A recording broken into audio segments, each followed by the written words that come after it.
Olá, sejam muito bem-vindos, sejam muito bem-vindas ao Bora Varejar, podcast semanal da Mercado e Consumo. A gente traz aqui sempre episódios inéditos para você, para falar de varejo, de consumo, de comércio no Brasil e no mundo. Além do podcast, claro, a gente tem o portal mercadoeconsumo.com.br e as nossas redes sociais também com notícias sobre todos esses assuntos de que vocês tanto gostam. Eu sou a Ana Freitas, editora executiva da Mercado e Consumo. Ao meu lado aqui o nosso co-host de hoje, Gustavo Groman. Tudo bem, Gustavo? Tudo ótimo, Ana. Obrigado por me convidar e dividir de novo essa bancada aqui comigo.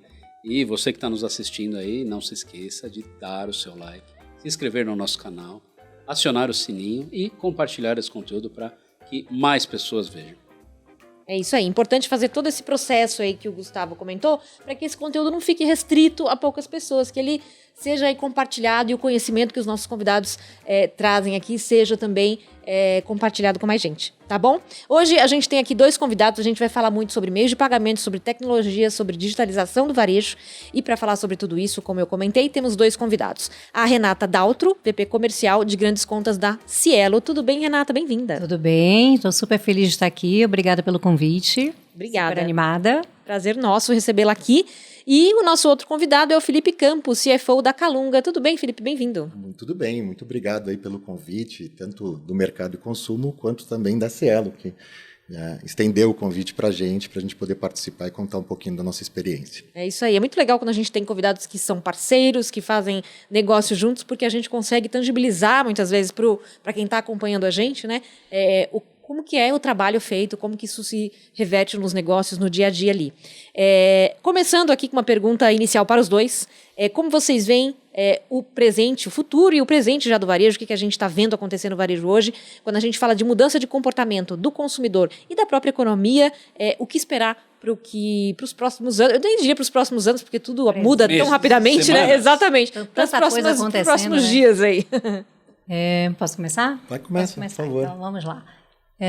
A gente fez uma pesquisa na Cielo, com um instituto de pesquisa, onde a gente foi entender com os nossos clientes o que é que os nossos clientes esperam, quando se trata de meios de pagamento e toda a nossa relação com o varejo, né? E eles destacaram, em primeiro lugar, segurança, agilidade, novas soluções e produtos de fácil uso. Então, quando a gente pensa nesses 4 itens que surgiram na pesquisa, eu responderia que, para mim, o varejo, seja o presente ou o futuro, ele está alicerçado em 2 pontos, né? 2 pilares, que seria inovação com transformação e associada à experiência do cliente, à jornada do cliente. E aí a gente pode entrar aqui em diversas temáticas, né? Me ocorre, por exemplo, a questão de canais. Canais, a gente sabe que hoje o cliente ele pode começar no online, ele termina no físico, ele pode estar no físico e terminar no próprio físico de uma forma diferente daquela trivial ou que a loja se propõe como primeiro momento de atendimento. Vou honrando aqui o meu cliente e a presença aqui do Felipe, eu vou trazer um exemplo da Calunga, que eu acho que exemplifica muito isso que eu comento sobre essa questão de inovação, transformação e jornada do cliente. A Calunga todo mundo conhece, é empresa de muitos anos, extremamente bem-sucedida no que se propõe no segmento, e ela tem um modelo de lojas onde você tem lá o check-out para poder você fazer o pagamento. Uhum. Independente deste modelo, o que a Calunga fez? Ela falou assim, Renata, a gente precisa garantir que o meu cliente pegue um número menor de filas possível, que seja um processo fluido o pagamento, né? O pagamento também tem que ser uma experiência boa em loja. Então, a gente tem um equipamento que se chama Lion, um Smart POS, onde a gente integrou com o TEF da Calunga, onde integramos também com a gestão de estoque da Calunga e emissão de nota fiscal. É um equipamento que não é usado todos os dias, né, Felipe? Se necessário, ele consegue fazer o processo de venda de pagamento no meio da loja. Então, um espaço físico, um canal dentro do próprio espaço físico com 2 possibilidades de você fazer pagamento. Uhum. Então, o varejo, eu vejo muito isso. Como é que a gente consegue unir tecnologia, transformação, inovação, focado para que o cliente se sinta bem acolhido e numa experiência de jornada bacana na loja. Não, perfeito. Do nosso lado, até acho que antes de falar do futuro ou do presente, vale a pena falar um pouquinho do passado. A Calunga nasceu em 1972, né? Mas a gente, obviamente, até 2019, a gente tinha uma presença bastante relevante na parte de lojas físicas, né? O digital representava cerca de 11%. Obviamente que a pandemia foi um catalisador de muita mudança de consumo, né? Mas, na Calunga, a gente sempre foi muito tecnológico. Apesar de a gente ser uma empresa que nasceu em 1972, a gente tem o nosso e-commerce desde a década de 90. Então, a gente, por mais que ele só representasse 11% do nosso faturamento, era muito mais uma estratégia de ser rentável. Porque eu acho que durante muitos anos, e ainda a gente tem um pouco aquele acrônimo ISD, que o pessoal dá muito enfoque para as 2 primeiras letras e esquece a terceira, que é a questão da governança, que também está aliada com a rentabilidade. E a gente na Calunga não, a gente sempre buscou ser rentável em todos os canais. O canal é simplesmente uma forma de você atender o seu cliente, e não digamos assim, diferentes silos. Em muitas empresas você tem diferentes silos. Você tem o head de digital, o head de varejo, e cada um fica se estapeando. Lá na Calunga, não. A gente tem uma simbiose e, com isso, fica muito mais fácil você aproveitar e gerar a omnicanalidade, que hoje também é uma palavra bastante relevante, mas para a gente, quando a gente nasceu na década de 90 com o nosso e-commerce, a gente já nasceu omnicanal. Então, tudo dentro de uma mesma base de dados, sem nenhum silo. Então, consequentemente, com a vinda da pandemia, catalisou, obviamente, então, mas a gente estava pronto, seja do ponto de vista de logística, seja do ponto de vista de tecnologia. Tanto é que, por exemplo, você pegava o mês de maio de 2020, a gente triplicou as vendas do e-commerce e não teve ruptura nenhuma. Por quê? Porque a gente estava com a fundação bem solidificada e pronta, né? E aí, como eu vejo cada vez mais digamos assim, a omnicanalidade, né? E o futuro do varejo, eu acho que é justamente isso. A gente tem 225 lojas, presente em 20 estados mais do Distrito Federal, então a gente tem uma presença geográfica bastante relevante aqui no Brasil. E o que a gente busca é justamente utilizar cada vez mais as nossas lojas como mini CDs, né? Tanto é que, por exemplo, hoje as nossas vendas, o digital, como a gente categoriza, né? Representa algo em torno de 23% das nossas vendas, só que a entrega pela loja já representa 1/3 disso. Então, desses 23%. Então, por quê? Porque cada vez mais a gente está aproveitando que o last mile para o cliente é mais barato, eventualmente do cliente do Nordeste, que a mercadoria sair do nosso CD aqui em Barueri, sair diretamente lá da nossa loja local, e a gente tem alavancado muito nisso. Então, seja no Store Pickup, no Shipping from Store, então que a gente, no final das contas, aproveita que a gente tem essa presença geográfica tão diversa e tão completa para justamente alavancar mais as vendas. E aí, obviamente, os meios de pagamento são essenciais para que você forneça as melhores soluções para os clientes. O cliente a gente tem que conseguir receber como o cliente quer pagar, no final das contas. É isso. Então, a omnicanalidade, se ela bem implementada, ela aumenta o LTV do cliente. Então, eu acredito muito nisso. E eu, como empresa de meios de pagamento, cabe a mim dar o maior e melhor suporte para viabilizar que o varejo consiga fazer isso da forma mais fluida. A gente estava conversando, o Felipe mais cedo, e ele comentando sobre esse conceito do Omni, como eles aplicam lá. Na Cielo, a gente, que vai ser, porque a Calunga é cliente nosso no e-commerce e no mundo físico, a gente tem uma solução que a gente tokeniza o cartão no mundo físico. Estamos num processo de criação que vai ser entregue breve mesmo, acredito, meio do ano, se eu ficar falando tecnologia me mata quando eu falo de prazo. A gente vai criar o banco, onde toda essa tokenização ele vai ter um cofre, para que esse mesmo cliente, indo na experiência online, já vai puxar todos os dados do cartão. Ele não precisa ter que digitar tudo ali. Então, isso é um conceito de omnicanalidade na essência. E eu acho que esse é o papel da Cielo, suportar o varejo em tudo que eu posso em termos de tecnologia e de meios de pagamento para que o cliente tenha uma experiência fluida.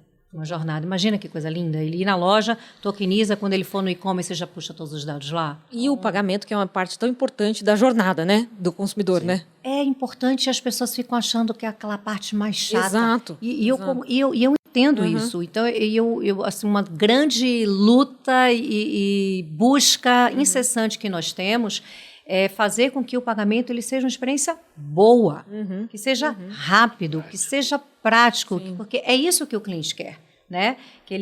Mas sem discussão, com segurança. Claro, Né? Fundamental. Eu vou passar... Desculpa, Não, eu ia falar que não tem como, a Renata falou, né? É chato. Não, ninguém vai querer que o dinheiro saia do seu bolso. Né? A gente prefere que não saia. Mas essa questão da fluidez é fundamental. Eu vou dar um depoimento pessoal antes de passar para a pergunta, para o Gustavo fazer uma pergunta. A primeira vez que eu paguei com Pix em loja foi numa loja da Calunga. Você estava falando, eu estava lembrando. Eu fui numa loja física e me ofereceram, e também tem a ver, imagino, com o treinamento das pessoas, né? Me ofereceram, você não quer pagar com Pix? E eu falei, eu nem sabia que aquilo era possível na loja física, naquele momento, que era início e tal.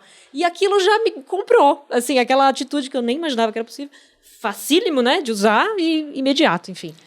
Só complementando, a gente às vezes tem aquela síndrome de vira-lata, de achar que o Brasil, mas tanto a parte de sistema financeiro quanto a parte de varejo, a gente realmente é muito capaz. Né? Eu sempre cito um exemplo, eu morei um tempo fora e eu tinha um cartão de crédito de um banco e tinha uma conta naquele banco. E no dia do vencimento eu fiz uma transferência, coisa normal. No mês seguinte vieram me cobrar juros. Falei, mas por quê? Porque eles queriam que eu tivesse pago com uma semana de antecedência, porque tinha um problema de fazer transferência de um banco para outra área do mesmo banco. E você vê que maluquice. No Brasil, o TED e o DOC existem com uma transferência eletrônica instantânea, desde me conhece por gente. Então, no final das contas, a gente já tem muita coisa, muita solução, e do mesmo ponto de vista, mesmo varejo, né? A gente pega tantos players estrangeiros que tentaram operar aqui e tiveram que sair, né? Então, Walmart, Fnac... no nosso segmento mesmo, Staples tentou operar aqui, a Office Max tentou operar aqui, e todos eles acabaram, porque realmente a gente tem um manicômio tributário, tem muita coisa muito complexa que não é fácil de operar. Eu gostei dessa expressão do manicômio tributário. Então é muito difícil de operar. Brasil não é para amador, efetivamente não é para amador, né? Inteligência artificial, machine learning, IoT, pagamento por aproximação, automação, autoatendimento e mais coisas que eu devo estar esquecendo, né? Quais dessas tecnologias têm impactado mais os negócios de hoje e de que maneira? Bom, de todas que você falou, sem dúvida que tem um índice de maturidade maior é o pagamento por aproximação, né? É um NFC. 70% das transações hoje já acontecem via NFC. Na Cielo, a gente observou um crescimento de 36% dessas transações no ano passado. E eu brinco, eu falo isso para minha filha. Eu falei, filha, quando eu for avó, eu espero que não seja por agora, a gente vai ter tanta história diferente para poder contar de como era, porque a gente está avançando tanto na questão, está tendo uma revolução na parte de meios de pagamento, mas ela está muito suportada pela tecnologia em si. Se a gente parar para pensar, não só na tecnologia, nos exemplos que a gente já deu aqui, mas a gente pensar que você tem um nível de maturidade importante do 5G, a gente tem uma adoção cada vez maior, cloud, a questão da infraestrutura, quando você fala sobre computação quântica, quando você fala sobre edge computing. Então, assim, você tem todos uns conceitos de tecnologia que já existem, né? Você já pega neles, que viabilizam que as empresas possam fazer armazenamento, transação, lidar com os dados, para que aí sim você consiga gerar inteligência, por exemplo, através da grande palavra que é IA.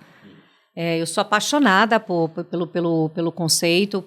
Eu tenho visto, IA é uma coisa que a gente pega, né? É diferente de outros que, às vezes, metaverso. Não sei se o metaverso vai voltar. Quem sabe? Mas não foi uma coisa que aconteceu. A gente lá na NRF viu, né? Metaverso, se não me engano, foi 2 anos atrás. Foi. E depois sumiu, né? Sumiu. E no ano passado e este ano, mas de uma forma muito mais concreta, com cases. É raro ter um cliente que já não pratique. E o IA é passado, presente e futuro, porque IA já está aqui, na verdade, há muito mais tempo, a gente sabe disso. Mas eu gosto dessa questão do conceito mais tecnologia na essência, que habilita que a gente consiga depois trabalhar com essa questão de dados de uma forma estruturada, para então a gente ir para a parte mais estratégica. Dando só mais um exemplo aqui, falando de Cielo. A Cielo é uma empresa orientada a dados, isso aí não tem dúvida, mas isso não significa que eu não esteja sempre evoluindo na parte de estruturação e qualificação dos dados, para que eu possa trabalhar melhor uma IA generativa, para que eu possa trabalhar melhor as nossas estratégias. Então, a gente tem um data lake já totalmente estruturado, mas que está em constante evolução para a gente fazer vezes aí a todas as iniciativas que a gente tem usando IA, por exemplo.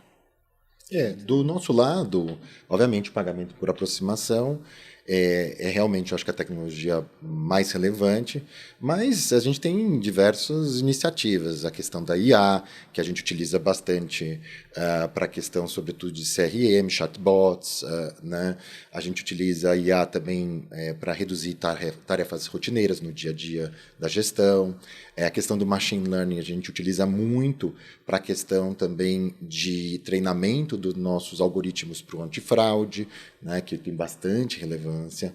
E eu acho que a gente tem conseguido aí bastante êxito na questão da antifraude. Eu sei que a gente vai tocar nesse ponto mais à frente, mas é algo que a gente, eu acredito que acaba sendo até quase um case aí de sucesso, porque a gente tem um alto índice de aprovação e com níveis bastante baixos aí de chargeback ou mesmo de negação das transações. Então, que eu acho que isso é relevante. Só para completar rapidinho a pergunta anterior, dá para falar que o consumidor puxa esse avanço tecnológico ou o avanço vem vindo e depois atinge o consumidor? Eu acho que ambos. Eu acho que tem algumas situações que que a gente se antecipa, né?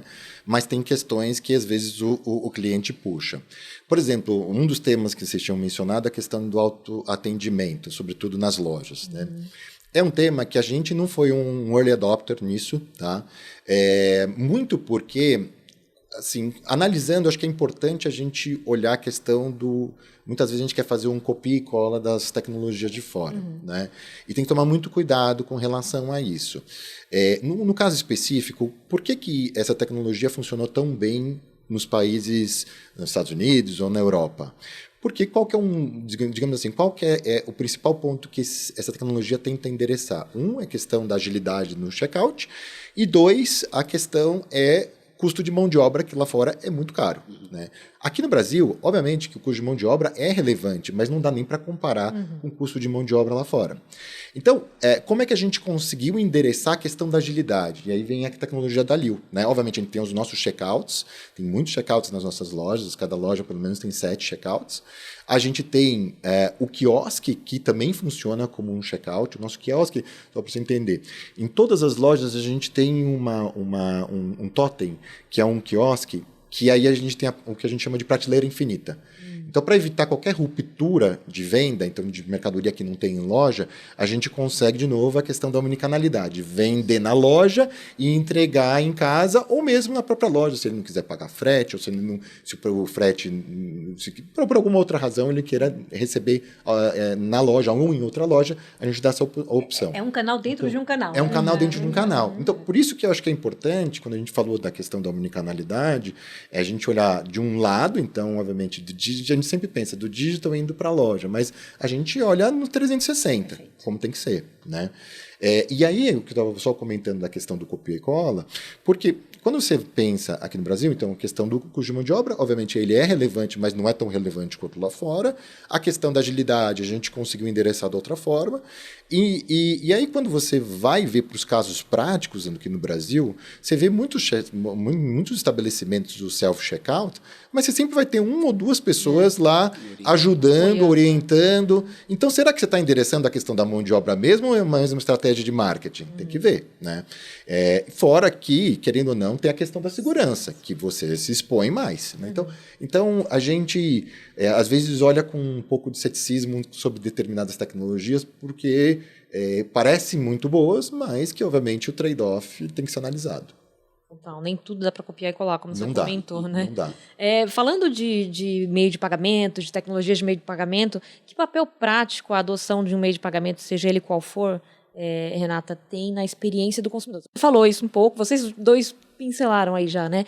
Mas que papel tem para tornar essa experiência, como você comentou, mais fluida, mais orgânica, menos chata, entre aspas, nesse momento do pagamento? Eu vou repetir, porque realmente para mim é uma coisa que é super importante. O momento do pagamento, ele tem que ser um momento bom. Ele tem que ser um momento também que não seja o fim, pode ser o início. E eu vou te responder trazendo um case que a gente fez com um cliente do Rio de Janeiro, que eu acho que ele reflete exatamente a pergunta que você fez. Como é que isso pode mudar o consumidor? Então, a gente tem um cliente que é o Bondinho, do Pão de Açúcar, lá no Rio de Janeiro, né, obviamente. E você antes eles têm uma plataforma que para poder você fazer o pagamento, você tinha que comprar lá no Bondinho na hora que você fosse, de fato, fazer o passeio. E aí ele falou assim, Renata, meu sonho, minha vontade é eu criar uma espécie de marketplace, eu posso estar em vários lugares também, alcançando o consumidor que não necessariamente está no Bondinho, mas que ele consiga não precisar pegar fila e comprar. Então, a gente criou um projeto gigante, foi super legal.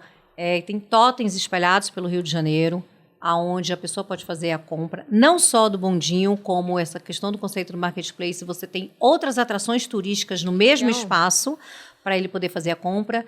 E a gente também criou com eles QR Codes para colocar nos hotéis. Então, você está lá, você é um turista, você está no hotel, você pode ler o QR Code, fazer o pagamento muito prático. E você já está com tudo pronto para poder você ir lá fazer o seu passeio. Então, isso é uma forma como um meio de pagamento, de uma forma criativa, viabiliza a experiência do consumidor. Talvez ele pode ser um turista que está no hotel e, por algum motivo, ele fala assim, um Bondinho, será que eu vou ter fila? Será que vai estar cheio? Será que eu posso ir? E ali, no momento que ele comprou, ele já se sente seguro e ele vai ficar feliz por ter ido e de outro momento bem... E nesse exemplo, como você falou, é o início, não é o fim. É isso. É o início. É isso. Né?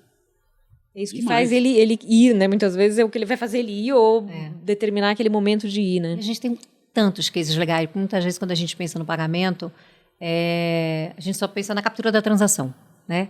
Mas, na verdade, tem tantas etapas que a gente pode trazer eficiência e produtividade para o nosso cliente. Nossa, eu teria aqui histórias para contar até... Teremos tempo, podemos fazer outra rodada de Bora depois para trazer mais histórias aí. E aí, antes de ir para o intervalo, uma pergunta para o Felipe. Quando a gente fala de varejo, a gente vê, e você comentou isso também em algum momento, que as empresas têm margens muito apertadas, né? E precisam de um dia a dia ali, enfim, que estão correndo atrás de redução de custo, enfim, para aumentar a margem e tudo mais. Como que os dados têm ajudado o varejo nessas tarefas, enfim, a otimizar suas operações? Os dados são essenciais, né?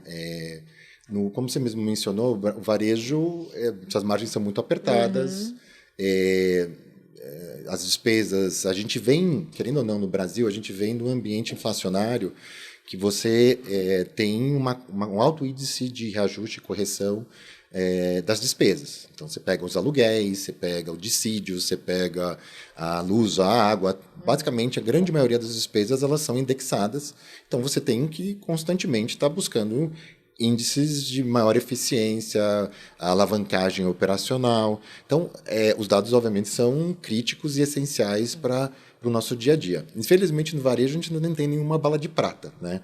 Então, a gente constantemente está tomando uma série de iniciativas, seja a questão de constantemente fazendo a gestão do portfólio de lojas, porque, de novo, pós-pandemia, muitas características mudaram. Então, às vezes, a própria, por exemplo, a gente que está aqui na Paulista, a Paulista não é mais a mesma pós-pandemia, né? Mudou muito. Então, a gente tinha uma loja bastante icônica ali no prédio do São Luís, que a gente tinha, ela se justificava antes, mas que pós o novo ambiente de Paulista já não fazia tanto sentido, a gente podia ir para um espaço menor, e foi o que a gente fez, a gente literalmente atravessou a rua com um espaço um pouco menor, com custo de ocupação mais compatível com a nova realidade, e hoje em dia é uma loja super rentável. Então, no final das contas, esse tipo de gestão de portfólio ele é constante, além disso, a gente tem uma outra questão que é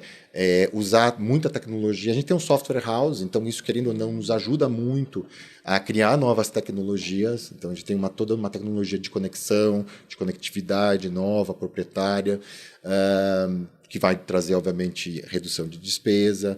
Temos também a migração para energia, mercado livre de energia, querendo ou não, acabou acarretando numa redução significativa dos custos. Então, várias iniciativas, como eu disse, não existe uma bala de prata, você tem que usar os dados a seu favor para justamente justificar e fazer a mensuração se efetivamente faz ou não sentido determinada estratégia. Mas, com certeza, a gente sempre está tomando algumas medidas aí para O bom é que a gente tem muitos dados hoje, né? Exatamente. A nosso favor, né?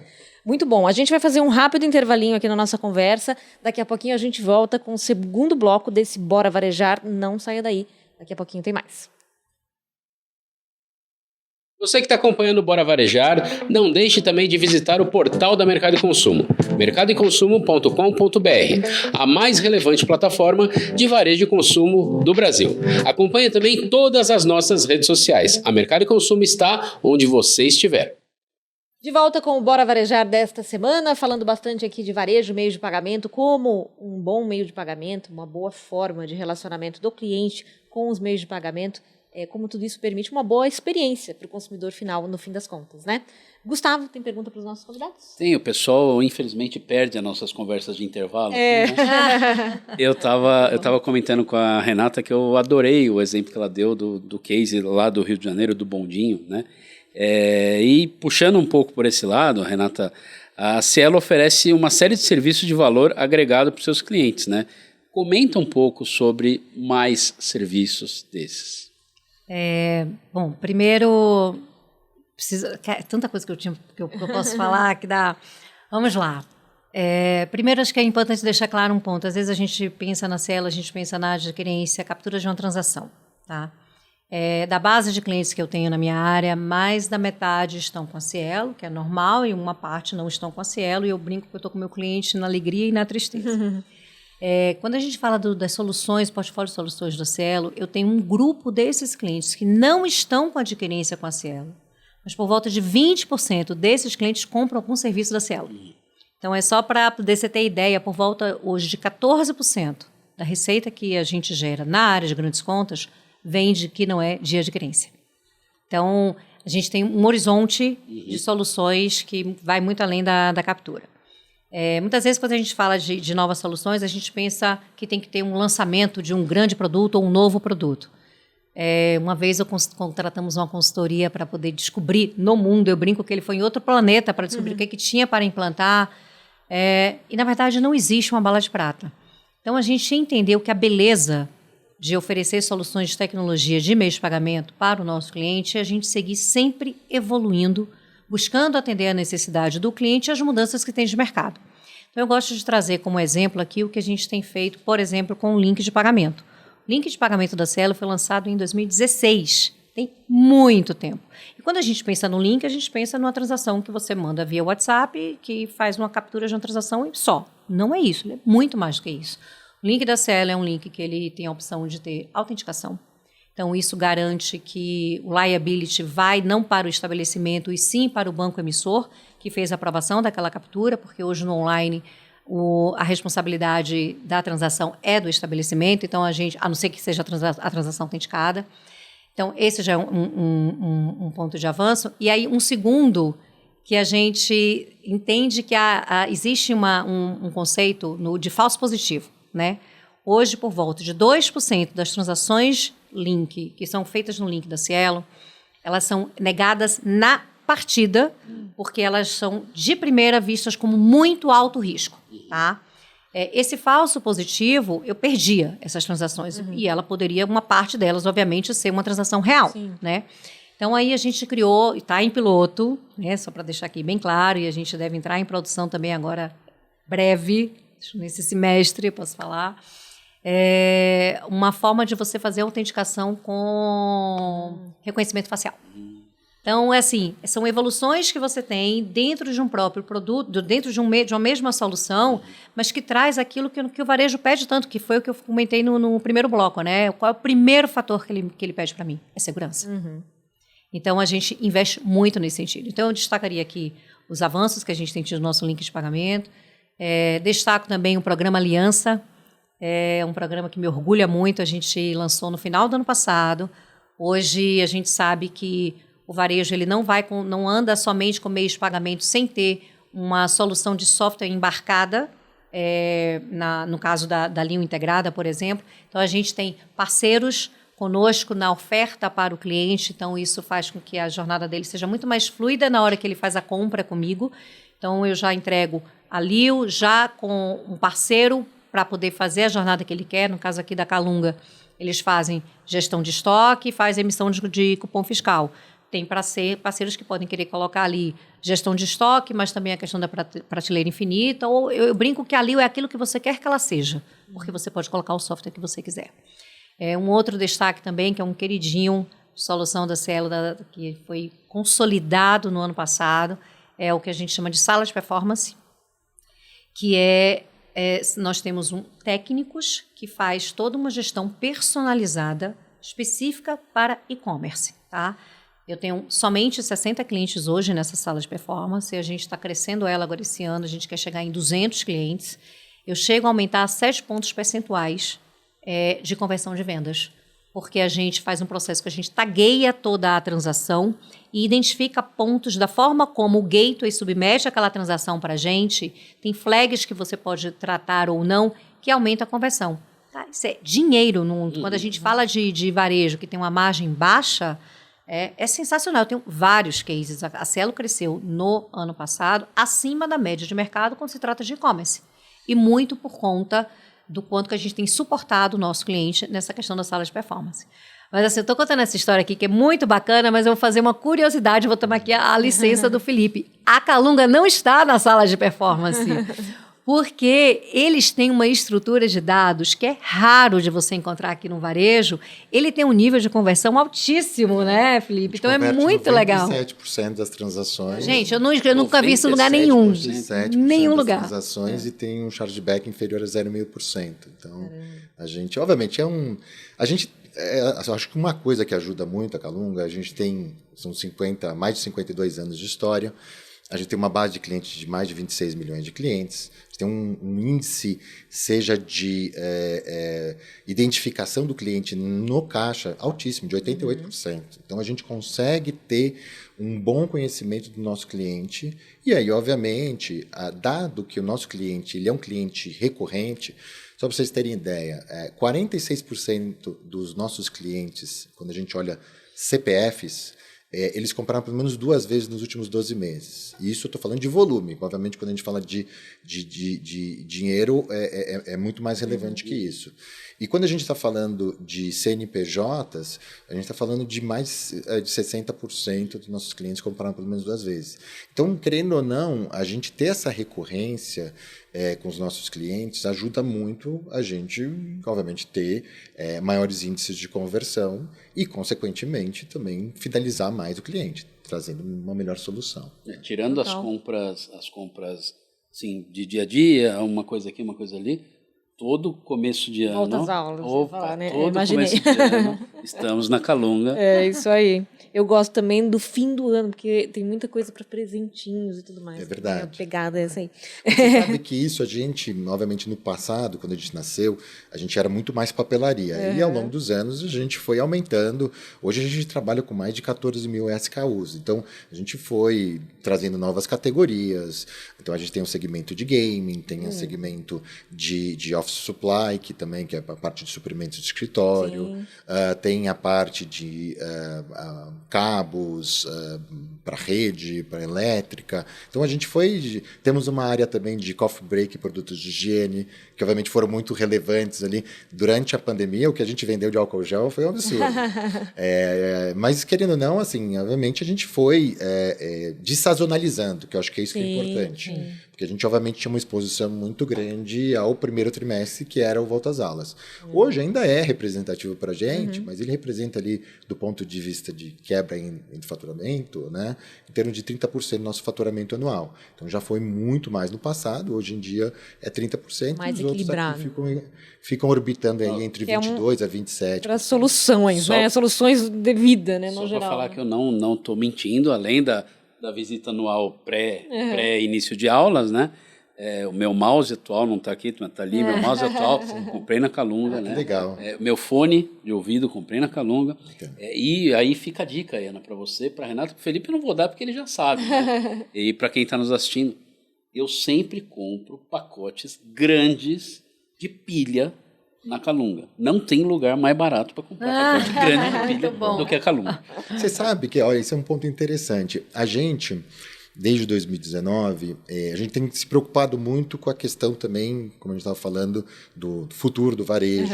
E você sempre teve uma certa disputa um pouco da indústria com o varejo. A indústria cada vez mais querendo... Indo direto. Isso, o D2C, né?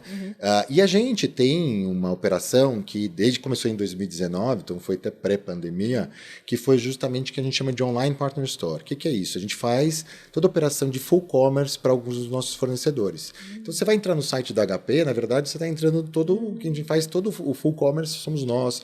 A gente faz para Epson, Duracell, Faber. Essa mesmo. Então, Brother. Então, a gente constantemente também está aproveitando do nosso relacionamento, né, com os nossos fornecedores para justamente fornecer uma boa jornada para os nossos clientes. E eu tenho 2 filhos, então assim, cara, a pilha vai embora, tanta coisa, tanto brinquedo que usa pilha. Então eu compro os pacotes grandes lá. Que legal. Vamos falar de um assunto que vocês pincelaram aí também no começo e que, óbvio, a gente não poderia deixar de tratar, que é a questão de fraude, né? Que, enfim, temos que falar disso quando a gente fala de meio de pagamento de Brasil, quando a gente fala de evolução, e você até falou no começo, né? Como a gente é avançado com relação ao meio de pagamento comparando com outros países. Mas isso também faz, infelizmente, com que os fraudadores evoluam muito rapidamente. Sim, né? com certeza. Fala aí um pouco pra gente como é esse combate que é também diário, né? Imagino, né? Eu posso começar? Pode, por favor. É uma corrida de gato e rato, né? Querendo ou não, a gente, obviamente, está sempre tentando se antecipar, mas os fraudadores estão sempre se inovando. Né? Então, o que a gente vê lá na Calunga? Do ponto de vista de fraude, a gente já no passado, e é de novo aquela síndrome de vira-lata, a gente já tentou usar um sistema antifraude americano. E o problema é justamente o trade-off, porque assim, tudo é uma questão de estratégia versus o custo da estratégia. Né? Então, aprovação versus o custo da estratégia. E quando a gente usou essa tecnologia, o nosso índice de aprovação era baixíssimo, era de 70%. Então, a gente teve que reinventar, e hoje em dia a gente tem uma mesa proprietária, a gente tem todos os nossos algoritmos proprietários e filtros proprietários que a gente faz, porque também se você submeter toda a transação para os sistemas antifraudes, às vezes o custo não se paga. Né? Uma transação de R$10, eventualmente você não vai... Só o que você vai gastar, de novo, a margem do varejo é muito baixa. Né? Então, a gente, aos poucos, foi entendendo um pouco e justamente a questão do machine learning é muito relevante para você entender os comportamentos e tentar ir, aos poucos, tapando todos aqueles buracos, aquelas lacunas que você vai identificando. Mas eu acho que a gente, querendo ou não, de novo, os nossos índices são bons, mas a gente busca cada vez melhorar, reduzir os custos, porque, obviamente, como eu falei, é uma corrida de gato e rato e você sempre está olhando os custos, né, e as despesas. Então, realmente, de novo, varejo não permite você negligenciar determinadas coisas. Eu acho que isso é um desafio, você fala de fechar a torneira e não ter fraude, eu brinco que isso não é gestão de risco, né? Porque gestão de risco é você justamente deixar a torneira aberta para que as vendas aconteçam, mas que você sabe o que você vai deixar passar ali. Quando se fala de fraude dentro da Cielo, a gente tem uma participação importante no e-commerce justamente porque a gente lida com esse tema há muitos anos e eu posso te afirmar que a gente tem uma IA há muitos anos também no nosso processo de antifraude. Eu não trabalho o antifraude sozinha, tá? Eu tenho parceiros. O antifraude que a gente tem, que a Calunga tem, foi fechado com a gente, mas a gente tem uma inteligência que eu consigo fazer regras com o meu cliente para que ele entenda o quanto que a gente vai mexer nessa torneira e a forma que a gente vai fazer. Então, nessa rede neural que a gente criou, nessa parceria que a gente tem, é uma plataforma que tem bastante tempo, eu vou dar um exemplo. Você tem um cartão que faz uma transação de R$1 para poder, que a gente fala que é esquentar, né? E depois essa transação ela vai tentar ser feita num cliente nosso, a gente já barra. Isso seria uma regra de dezenas outras que pode fazer.